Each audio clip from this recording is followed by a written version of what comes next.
Late summer, 1940. The sky above Western Europe is clear. High altitude.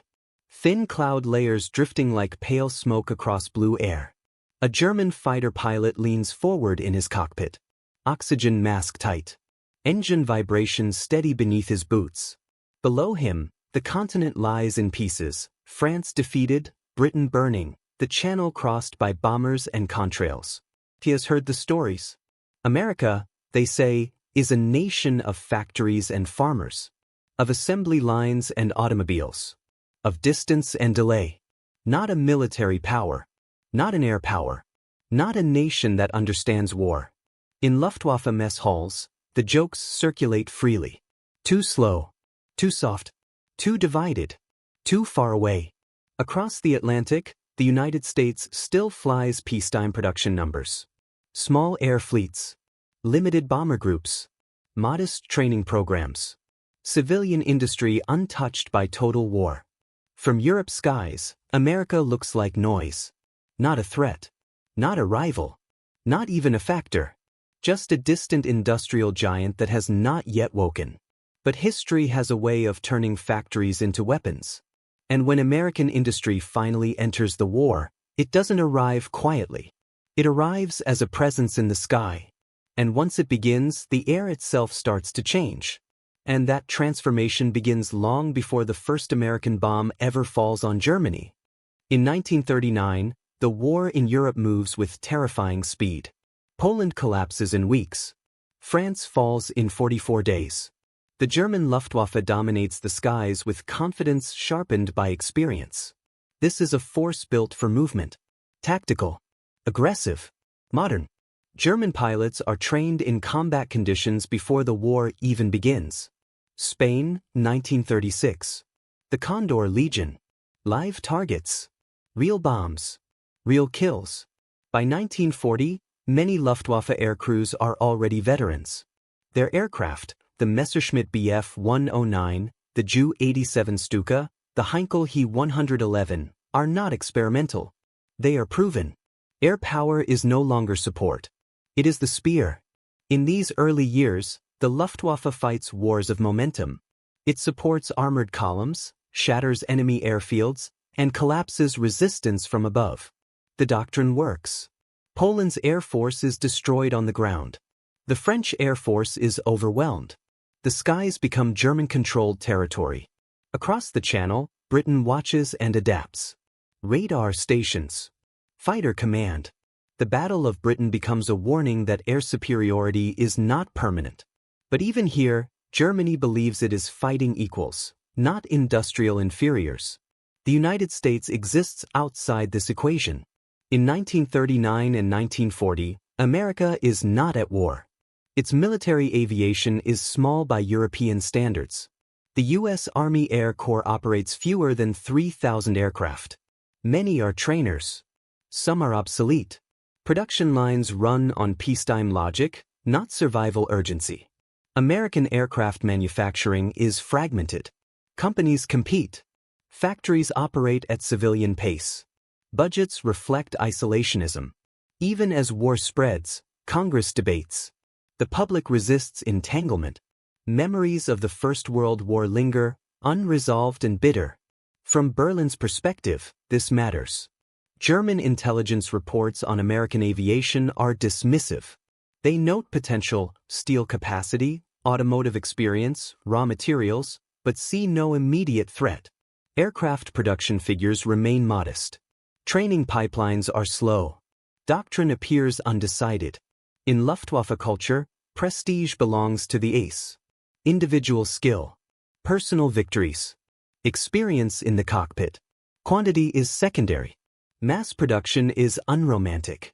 German pilots fly aircraft built by skilled labor, but not endless labor.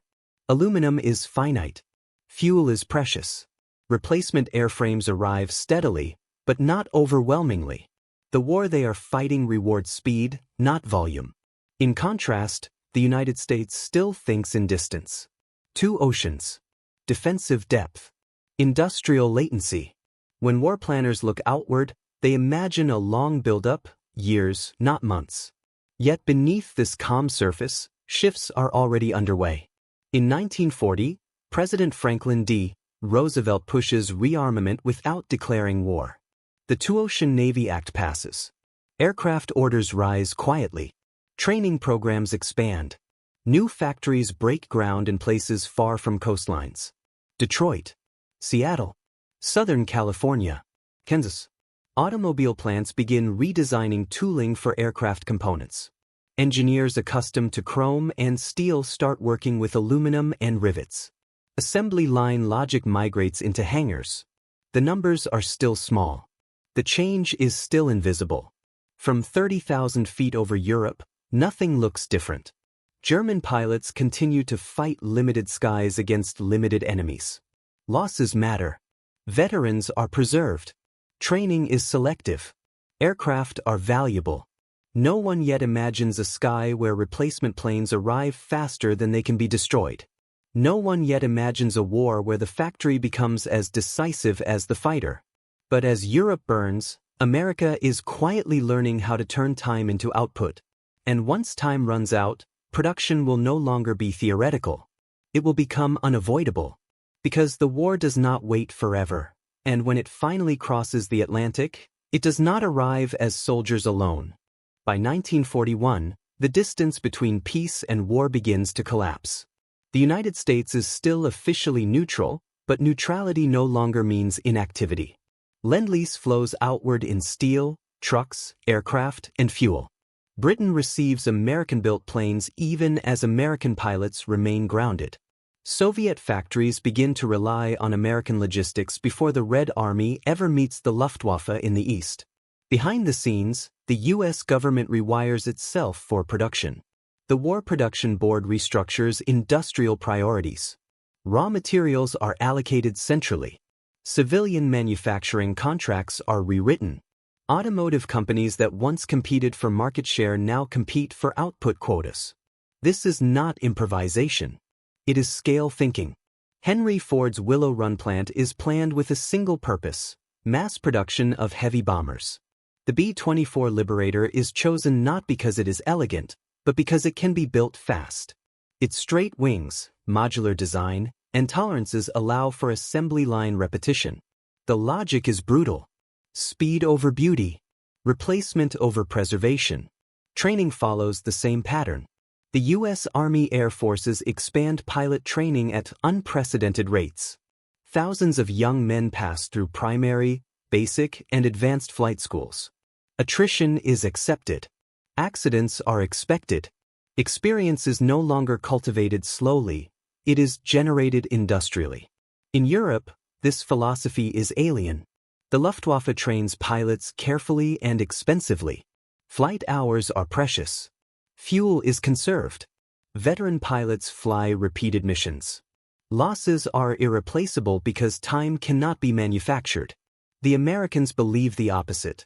Time can be converted into machines, into crews, into airframes. Only if the factories never stop. On December 7, 1941, the last political restraint disappears. Pearl Harbor transforms mobilization into total commitment. Within days, industrial output targets multiply. Aircraft production becomes a national obsession. Newspapers print monthly totals. Radios announce factory milestones. Cities reorganize around shifts. Women enter factories in numbers never seen before. Skilled labor shortages are solved with training pipelines, not delays. Engineers redesign processes mid-production rather than wait for perfection. In 1940, the United States produces fewer than 6,000 aircraft. By 1942, that number exceeds 47,000. By 1944, it will surpass 96,000. These are not abstract figures. They represent fighters replacing fighters, bombers replacing bombers. Entire air groups recreated after catastrophic losses. The mathematics of air war begin to bend. German intelligence notices the spike, but struggles to contextualize it. Reports describe impressive production capacity, but Luftwaffe leadership still frames war in operational terms. Tactics. Sorties. Individual performance. Factories are not targets yet. When American pilots finally arrive in Europe, They arrive with an assumption: aircraft are expendable. Crews are replaceable. Missions will continue regardless of losses. This is not arrogance. It is arithmetic. The U.S. 8th Air Force forms in Britain in 1942. Its mission is daylight strategic bombing, a concept tested but never proven at scale. The idea is simple and dangerous: bomb industrial targets in daylight without fighter escort deep into enemy territory. German pilots laugh. They believe they are about to teach inexperienced Americans a lethal lesson. They have flown combat since 1939. They know flak patterns. They know bomber formations break. They know pilots panic. The first American missions confirm their confidence. Bombers fall. Crews die. Loss rates are severe. Schweinfurt, Regensburg. Dozens of aircraft destroyed in single days. Yet the next morning, more bombers appear. And the morning after that, the Luftwaffe begins to notice something unsettling. Losses no longer create pauses. Victories no longer reduce pressure. The enemy does not adapt by retreating. It adapts by returning, with more. The air war is changing shape. And German pilots, once masters of a limited sky, are about to discover what happens when the sky itself becomes crowded. Because the true confrontation is no longer about who flies better, but about who can replace what is lost. Angle 1. The German pilot's perspective: skill against saturation. For the Luftwaffe pilot, the war begins as a contest of mastery. Training is elite. Selection is strict. Flight hours are extensive. Aces are celebrated. Experience is currency.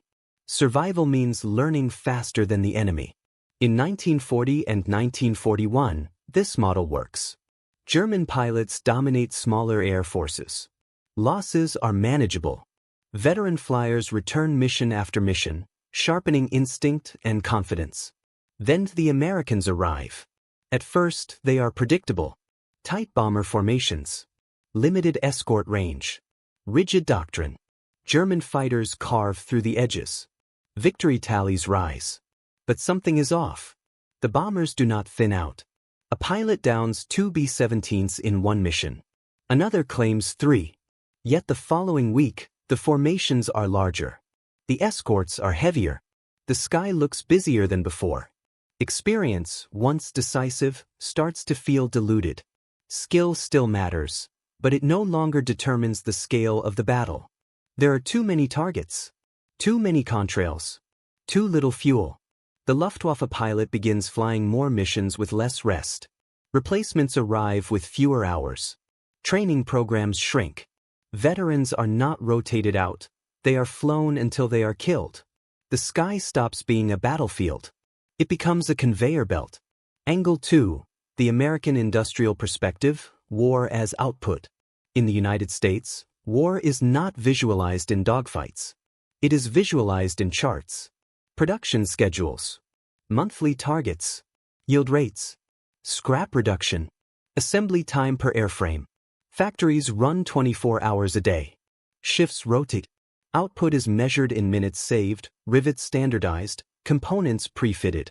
Aircraft are broken down into modules: wings here, fuselages there, engines shipped in crates.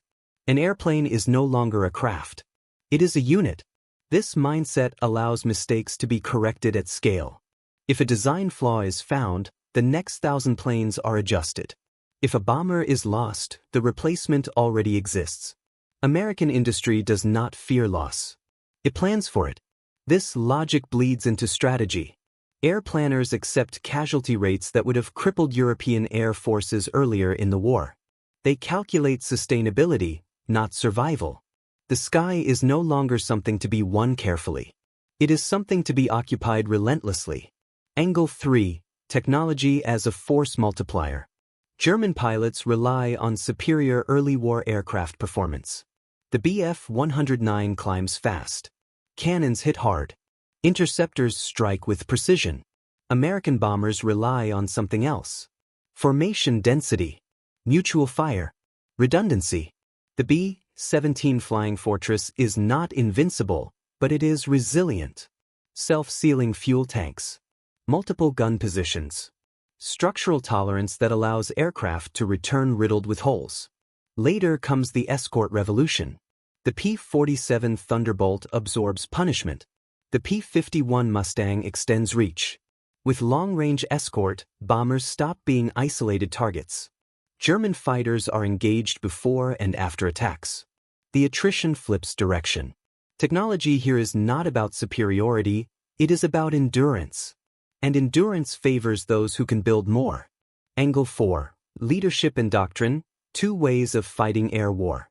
German air doctrine prioritizes operational success. Support ground forces. Defend airspace. Destroy enemy capability with efficient strikes. American doctrine prioritizes strategic paralysis. Destroy factories, rail hubs, fuel plants, ball-bearing facilities. These goals create different skies. The Luftwaffe reacts, scrambles, intercepts, defends. The Americans initiate, schedule, repeat. One side fights to stop loss. The other fights assuming loss. Over time, initiative becomes ownership. The German pilot no longer chooses engagements. He responds to alarms. He chases formations already inbound. He lands, refuels, and climbs again. The air war becomes exhausting. And exhaustion does not favor the defender. Because behind every angle, behind every cockpit and factory floor, the same pressure is building toward a moment where numbers overwhelm experience. Angle 5. The enemy's view, when the sky stops emptying. For German ground crews and radar operators, the change is visible before it is understood. Early warning stations detect formations that stretch across entire sectors. Blips overlap. Timetables blur. Intercepts are launched continuously, not selectively. The sky does not clear between raids. In earlier years, bombing came in pulses. A day of activity. The pause. Repairs. Recovery. Now, pressure is constant. Bomber streams appear even after heavy losses. Night brings the RAF. Day brings the Americans. Airfields are attacked. Runways cratered. Fuel dumps hit. Aircraft destroyed before they take off. German planners calculate interception ratios and realize something uncomfortable. Even successful defenses do not reduce incoming volume. The enemy absorbs punishment and returns stronger. From the ground, it begins to feel less like defense and more like erosion. Angle 6. The psychological toll on pilots, flying into a losing equation. For Luftwaffe pilots, the war transforms emotionally. In 1940, confidence is natural.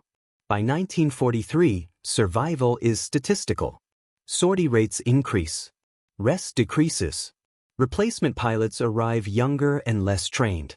Veterans recognize the signs: shallow turns, poor formation discipline, hesitation under fire. There is no time to mentor.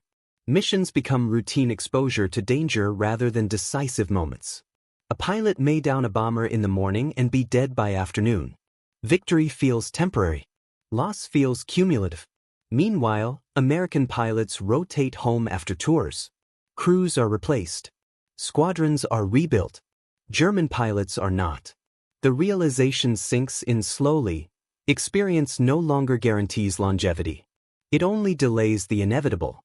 The sky fills not just with aircraft, but with inevitability. Angle 7. Morality and mechanization, war without faces. As air battles scale, humanity recedes. American bomber crews rarely see individuals on the ground. Targets are coordinates. Factories are silhouettes.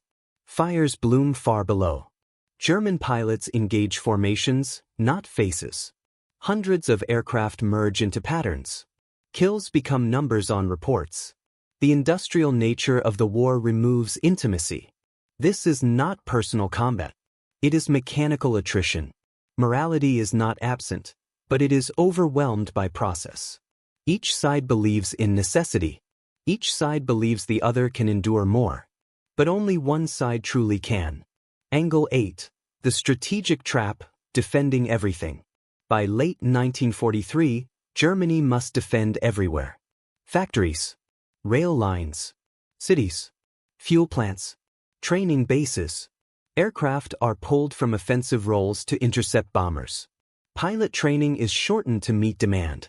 Quality erodes. The Luftwaffe is no longer an instrument of strategy. It is a shield with cracks forming everywhere. American industry continues unbroken. And as the angles converge, human, technological, psychological, the war approaches its inflection point. A moment when the imbalance becomes irreversible. Because there comes a time when even the most skilled pilots realize they are no longer fighting an enemy, they are fighting a system. The turning point does not arrive as a single battle. It arrives as a pattern. By early 1944, the skies over Europe are no longer contested in bursts. They are occupied. American bombers cross the coastline of France in formations that stretch beyond the horizon. Fighters weave above and beside them, not as escorts alone, but as hunters. German radar tracks the formations, but response time shortens. Airfields scramble constantly. Fuel reserves shrink. Engines wear out faster than they can be replaced. On January 11, 1944, over 500 bombers strike deep into Germany. Factories in Ostersleben, Halberstadt, and Brunswick burn. Interceptors rise and fall. Losses are heavy on both sides, but the Americans return again the next day. And the next. Operation Argument follows in February. Known to the Allies as Big Week, it is designed to force the Luftwaffe into the air and break it there. Aircraft factories become the bait. The Luftwaffe accepts. German pilots launch in numbers they can no longer sustain. Veterans lead formations of novices. Engagements fill the sky from the North Sea to central Germany. The results are devastating. American fighters now range freely. The P-51 Mustang escorts bombers to the target and beyond. Interceptors are caught climbing. Returning fighters are ambushed over their own airfields. Losses become asymmetrical. On paper, Germany still produces aircraft. On the ground, airframes exist without pilots. Fuel shortages ground squadrons. Training hours collapse. The Luftwaffe's strength on charts no longer matches reality in the sky. The shift is psychological as much as material. German pilots begin to notice something impossible earlier in the war. American aircraft circling confidently, choosing engagements, lingering over targets. The defenders are being hunted. Cities below become secondary. The air battle itself becomes the war's center. And in that space, numbers dictate tempo. American losses are replaced in weeks. German losses are permanent. By March, bomber formations fly with reduced fear. Damage is expected, not fatal. Missions are planned knowing replacements are waiting. The sky fills not with courage, but with certainty. The Luftwaffe fights bravely, but bravery cannot refill tanks or retrain squadrons. It cannot reverse production ratios. It cannot slow assembly lines thousands of miles away. By spring, Germany no longer controls its own airspace. It merely reacts within it. And as Allied planners prepare for invasion, one truth becomes unavoidable. The decisive battle has already been fought, above the clouds. Because the final realization for German pilots comes not during a dogfight, but in the silence that follows, when fewer aircraft answer the scramble call. By June 1944, the equation is settled. When Allied forces prepare to cross the Channel, the Luftwaffe cannot contest the air in strength. Fuel shortages limit sorties. Trained pilots are scarce. Aircraft are dispersed to avoid destruction on the ground, reducing operational coordination. On June 6, the sky over Normandy tells the story without speeches. Thousands of Allied aircraft fill the airspace. Fighters patrol in layers. Bombers strike roads, bridges, rail lines. Transport aircraft drop paratroopers under escort.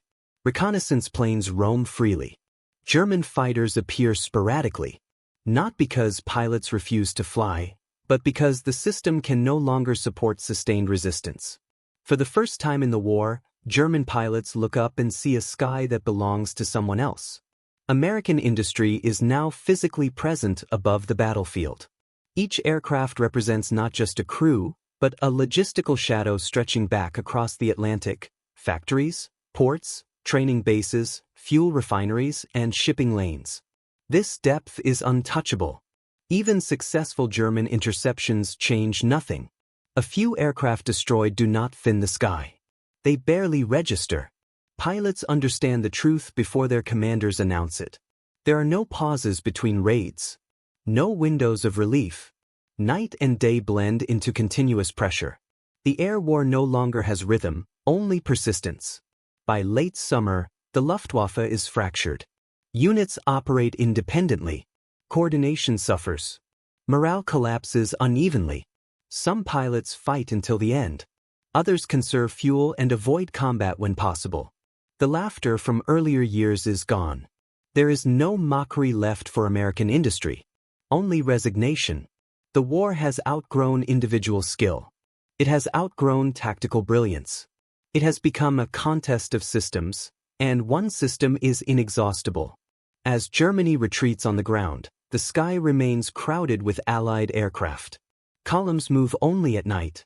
Daylight belongs to the enemy. The air war's climax is not a victory parade. It is absence. The absence of German aircraft where they once dominated. The absence of choice. The absence of hope that experience alone can change the outcome. When the skies filled, the war's direction locked into place. And from that moment forward, everything that happens on the ground unfolds under a permanent shadow. Because once air superiority is lost, the consequences do not end with the battle. They echo long after the engines fall silent. When the air war settles into its final phase, the numbers tell a quiet story of exhaustion. By late 1944, the Luftwaffe has lost tens of thousands of aircraft.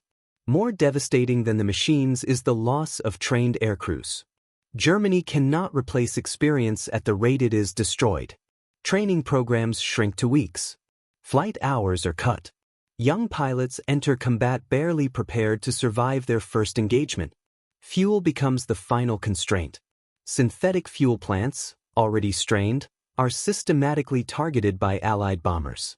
Without fuel, aircraft are museum pieces.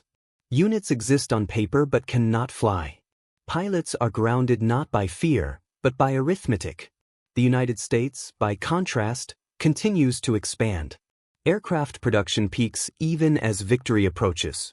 New models roll off assembly lines. Squadrons rotate home and are replaced. Training never stops. Logistics remain uninterrupted. The imbalance spreads beyond the air. German ground forces move at night. Supplies are delayed. Reinforcements arrive late or not at all. Commanders plan operations knowing daylight movement invites destruction. The psychological effect is profound. Soldiers learn to listen for engines before artillery. Civilians learn to read the sky before the sirens sound.